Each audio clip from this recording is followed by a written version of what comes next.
Uống rượu không say nhưng là say ánh mắt của em. Hương nhẹ bay làm vẫn ngay nhớ em đêm này. Ước gì hơn mong có em bên cạnh, cùng em đi đến hết những tháng ngày về sau. Ước từ muộn phiền cũng mau cùng anh đi đến bắt đầu. Mỗi sáng yên bình ta thấy tim mình hạnh phúc biết bao. Lênh đênh giữa đời sắm xô chẳng phải lo có anh rồi, dù cho nước chảy đã mòn. Nắm tay em đi qua màn mưa, ở đâu anh cũng đón đưa. Cho dù thời gian già nua vẫn yêu em như ngày xưa.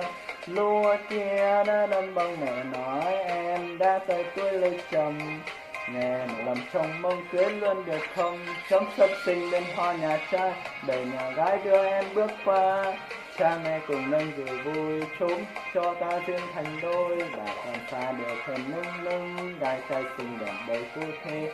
Chúng ta sẽ sống bên nhau đổi bằng răng long con chất đông thật đông. Em ơi, anh là con trai của Hà Giang, có đi ngang xin em hãy nhớ ghé. Về quê anh thì xanh bát ngát, con trai Hà Giang dịu dàng lại chất phát. Phải ý nhau rồi chứ ba nói mình cưới luôn, lời anh nói đâu phải là nói suông. Cưới anh rồi chắc chắn em không khổ, xin cho em một thằng cu tí đầu lòng em không lỗi. Chủ anh không, thôi em đừng có nói dài dòng, chỉ cần bằng lòng mình cùng nhau tất cả biển đông nè. Thương em rồi mà lòng anh không đổi, nguyện bên em sao giác không phai phôi. Chuyện tình mình như sân đá và anh đạt, tứ viên thiên lý thôi thầy hai đứa mình cùng nhau đi trọn ngày. Về nhà đời anh lo từ sáng sớm đến xe chiều, anh chỉ cần canh em sẽ đến suốt cuộc đời.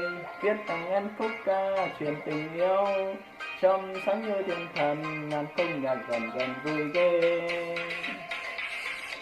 Nắm tay em đi qua màn mưa, ở đâu anh cũng đón đưa.